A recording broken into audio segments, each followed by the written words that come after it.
ayun, sabi niya kasi yung pakukuha niya dito sa gobyerno ay pag umuwi siya ng Pilipinas, siyempre malaki ang ano noon, mga parang value, no?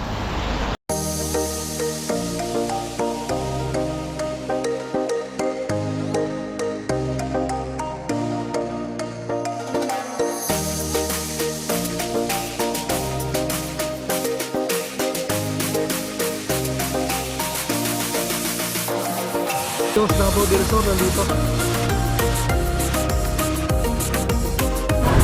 Oh, Canada!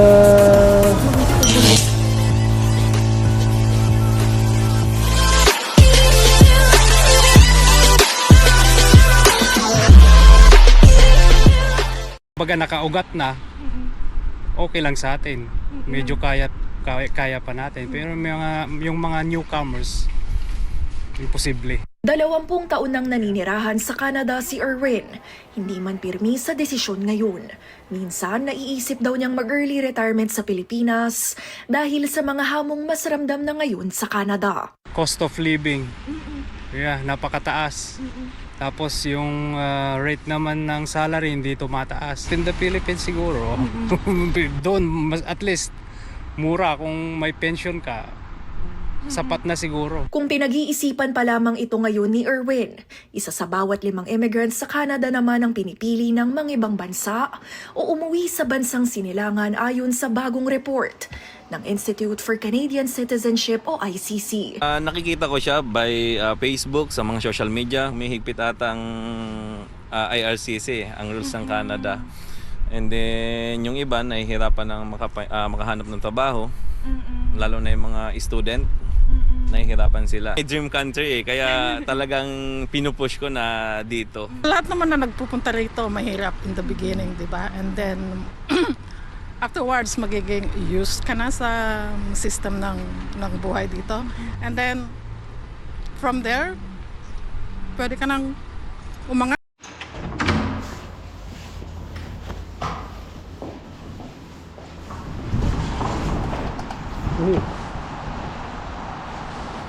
Ulan pala mga par. Maambon.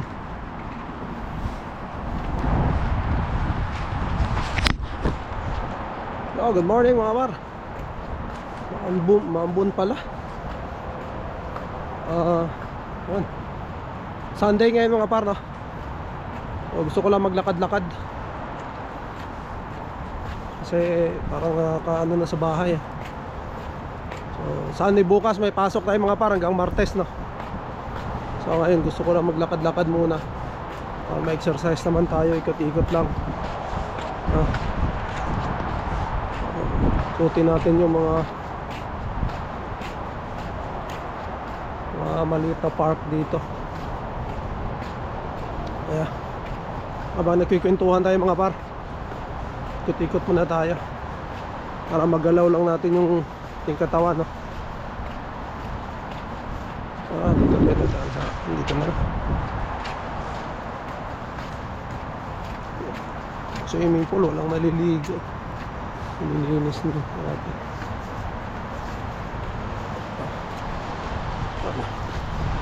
Mabalan tayo mga par hanggang doon sa may park. Putin natin. Sana hindi lumakas yung ulan. Kapag ganun tayo kwentuhan.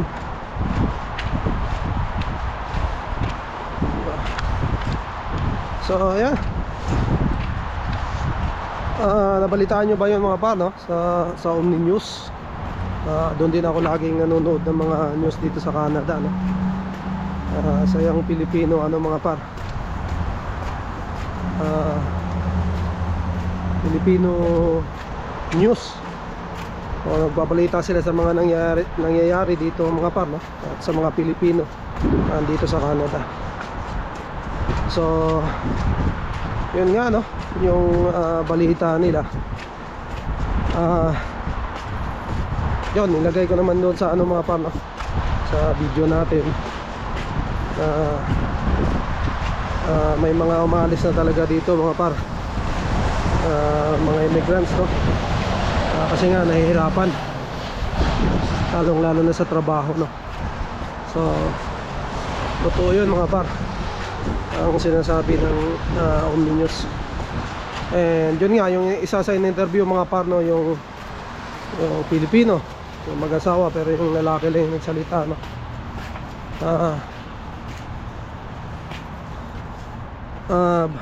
Talagang mahirap mga par, no, pagka nag-uumpisa ka dito sa Canada. Siya nga 20 years na siya nag-stay dito mga par, no.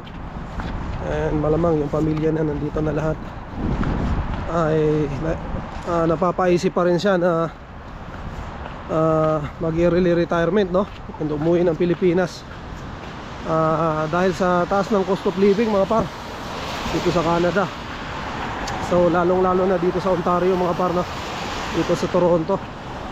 So isa to sa lugar na mataas ang cost of living. So ayun, sabi niya kasi yung pakukuha niya dito sa gobyerno ay pag umuwi siya ng Pilipinas, siyempre malaki ang ano noon mga parang value, no, kasi nako-convert na yun sa piso, no. So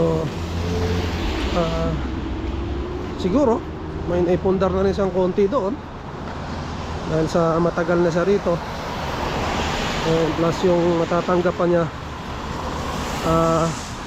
sa gobyerno dito mga par, sa retirement niya ay yan, sapat na para maano siya, no, mabuhay siya doon sa Pilipinas. Isa lang naman ang problema doon sa Pilipinas mga par, no, pag nagkasakit ka, isa yun sa magiging problema mo, no, kasi siyempre yung healthcare sa atin hindi man talaga maganda. Sabihin na natin, aminin na natin mga par, no, hindi naman talaga maganda yung healthcare natin, no. Konti lang yung nako-covered niya.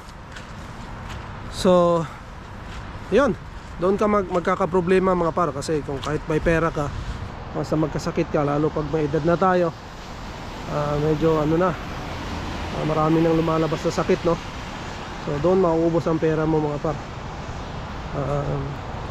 Ang ginagawa ng iba, ng mga matatagal na rito, ayon din sa aking pagtatanong, no, tinatanong ko sila kung anong gagawin, kung anong mga plano nila, no, kasi matagal na sila dito Ang sabi nila, magbabakasyon sila sa Pilipinas 6 months, and then 6 months sila babalik rin dito. Or kung may maramdaman na sila, balik na sila dito sa Canada mga par, kasi yun nga, naano nila dito yung free healthcare, no. Kasi pag nagkasakit ka dito, syempre mas magaan, halos wala kang babayaran mga par. So wala kang magiging problema. So yun yung hinahabol din ng ibang matatagal na rito, no. And may nagsasabi naman na iba na yun nga, nagpapayo sila na habang bata ka pa, bago ka pa dito sa Canada, magpundar ka sa Pilipinas. Kaya nang bili ka ng mga pwede mong ipundar, no, yung mga lupa, yung tawag dito, yung mga kabuhayan mo mga par, no, na pag umuwi ka, pwede mong pagkakitaan. So number 1 dyan yung lupa mga par, no, kasi nandyan lang siya, and habang tumatagal, tumataas din yung value. So ayan, yun yung mga magandang gawin mga par, no. At syempre mag-ipon ng pera habang nandito, or mahirap gawin kasi siyempre may mga gastusin ka rito habang tumatagal ka rito mga par, no. Siyempre kukuha ka ng bahay, kuha ka ng sasakyan, yun na, patong-patong na mga par. And pag kumuha ka ng bahay dito mga par, no, 25 years yan, matagal yan, tagal mo siya babayaran. Pero ano naman yun mga par, no, pwede mo siyang ibenta pagka ayaw mo na, no, pagka gusto mo na siyang dispose, pwede. So kikita ka rin mga par, no, kasi merong gumawa din yan na bumili tapos binenta, tapos yung napagbentahan ay nanoon niya uli, no? Hinulog niya sa panibagong bahay kasi gusto niyang lumipat, no? Pero siguro kung ikaw, kung gusto mo na mag-settle sa Pilipinas, kung gusto mo nang umuwi, pwede mo siguro ibentahan, mapagbentahan mo, yun yung gawin mo ring ano mo sa Pilipinas, no? Pero syempre pag may papel ka na rito mga par, no? Kaya na citizen ka na rito, mahirap ka na talaga rito, makaalis mga par, no? Kasi dahil nga doon sa bukod na sa may pension ka, yung healthcare, no? Yun yung isa sa talagang hinahabol nila dito, yung sa healthcare mga par. Kasi talagang magandang healthcare system dito. So sa Pilipinas kasi alam naman natin, diba? And ayun, nakakaano lang mga par, no, na talagang may napapaisip ng umalis, no? So isa yan dahil sa yun nga, sa mga cost of living. And mayroon pang na-interview mga par, no, na isa, yung babae, diba? Nakita niyo sa video, 34 years nasa rito sa Canada.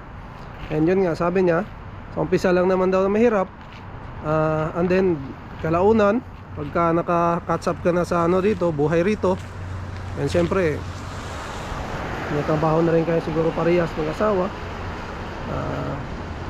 mga ilang taon, pwede ka nang umangat daw, sabi niya, no? So totoo rin yun mga par, no? Kasi sa una talaga mahirap. And sa tingin ko nga mga par, no, yung 1 to 5 years, yan yung pinakamahirap dito sa Canada mga par. Una hanggang 5 taon, napakahirap talaga, lalong lalo na pag student katulad namin mga par, no? Kasi talagang pag umpisa ka sa zero, wala, and then marami kang bayarin, siyempre gaya ng tuition, sama-sama na, no?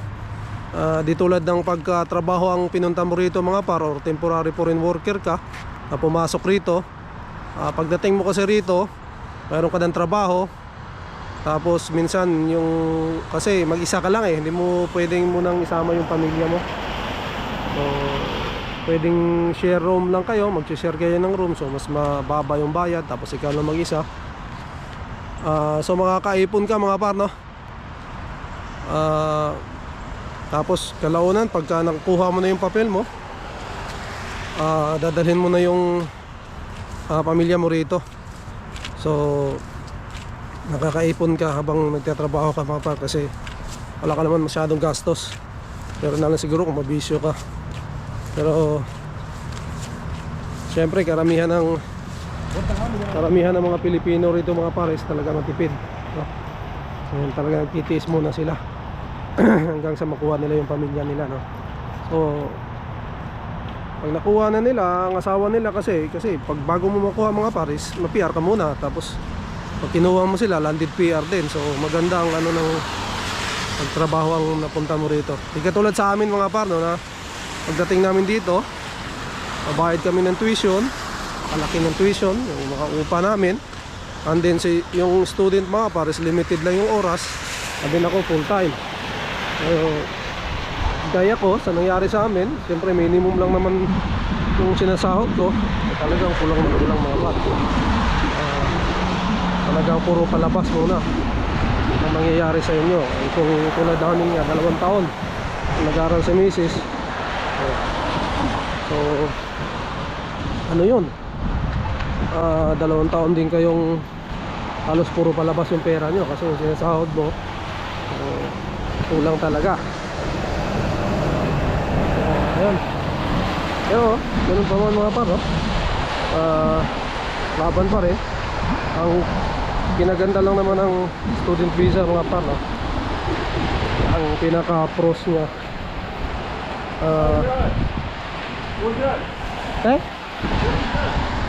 video. This one?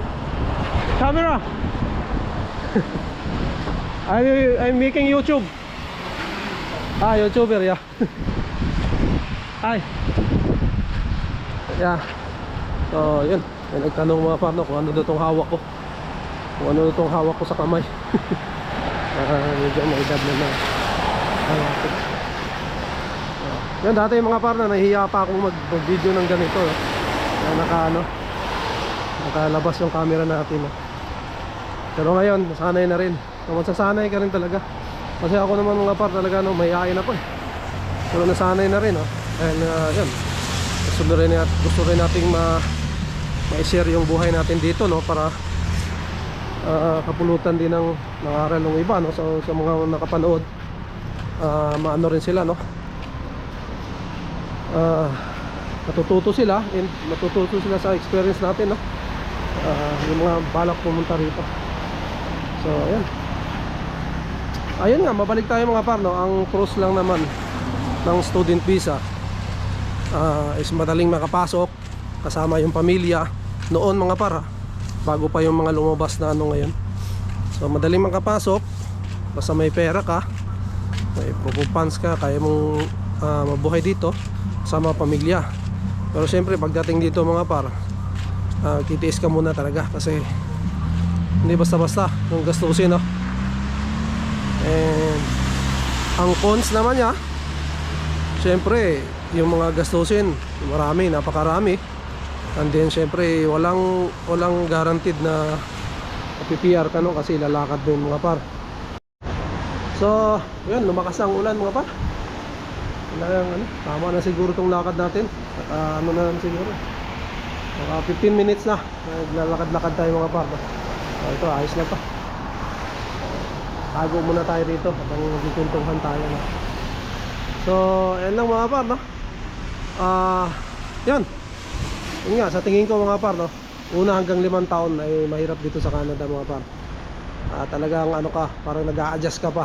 Gaya nga ng sabi ko, iba't iba tayo ng struggle dito sa Canada, no.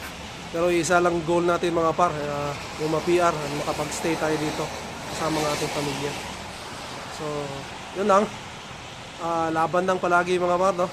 And alam ko mahirap nga, pero syempre Pilipino tayo, nagagawa natin ng paraan yan mga par. And yun, maraming mga Pilipinong mga par na gustong tumulong, gustong magpaabot ng tulong, gaya nga ng pagbibigay nga tulad ng mga winter jacket, mga gamit sa bahay, mga kung ano-ano mga par. Marami dito mga Pilipinong mababait na mga nauna sa atin na gustong tumulong kasi alam nila mga par yung buhay ng bago sa Canada. So kaya magandang lang yun mga par, no? Kasi tayo pag tumagal din tayo dito, ganun din ang gagawin natin. So pag may nakita tayong mga bago, syempre pag may mga extra tayo ng mga gamit, may mga hindi na natin ginagamit, or syempre kung may pera tayong extra, no, na pwede natin i-share, syempre mag-share tayo mga par, kasi alam natin yung pakiramdam ng bago sa Canada. Tulad namin ngayon bago, no, maraming nagpaabot ng tulong mga par, maraming nagbigay, no, kaya ng mga gamit sa bahay, no, mga winter jackets, so hindi na namin kailangan bumili. So ang laking tipid mga par, no, tulad namin nag-umpisa sa Canada. So ayun lang mga par, tulungan lang tayo, no. So pagdating naman ng panahon na tayo naman ang nakapag-settle dito, no, so maalala natin yung mga nakaraan, yung mga pinagdaanan natin, and siyempre gusto rin natin tumulong sa mga bagong dating, no, sa mga gustong pumunta dito sa Canada, no. And yun, tulungan lang mga par, no. So yan, pasok na ako kasi medyo paulan ng mga par, no. So yan, maraming salamat uli, and shoutout uli sa aking kaibigan, no, Rainier Perez, na laging nanonood na sa New York, USA, no. Bye. Shoutout sa iyo Rainier Perez. Maraming salamat sa suporta. And sa lahat ng nanonood, nag-likes, nag-subscribe, nag-comment sa ating vlog, maraming salamat. Tuloy-tuloy lang. And syempre suportahan mga par, no. Yung aking pinsan na nasa Edmonton na nagba-vlog din. So ilalagay ko yung ano niya rito mga par, ang kanyang YouTube channel, bagong YouTube channel niya mga par. And mapapanood nyo dyan ang kanyang mga biyahe, no? Kasi puro probinsya yung biyahe niya sa Edmonton. So sa ngayon mga par, yung vlog niya is puro family lang muna kasi nakabakasyon siya. Pero next year, so next month pala mga par, no, makikita nyo na, mapapanood nyo na yung mga biyahe niya na puro probinsya. So maganda yun mga par, no? So abangan nyo. So ilalagay ko yung YouTube channel niya rito. So yun lang mga par. So yun mga par, mapasok na tayo. Pasok na ako kasi medyo malamig na rin. So yun mga par, siguro dito ko natatapusin ang aking vlog. Maraming salamat, and we'll see you on the next one. Bye.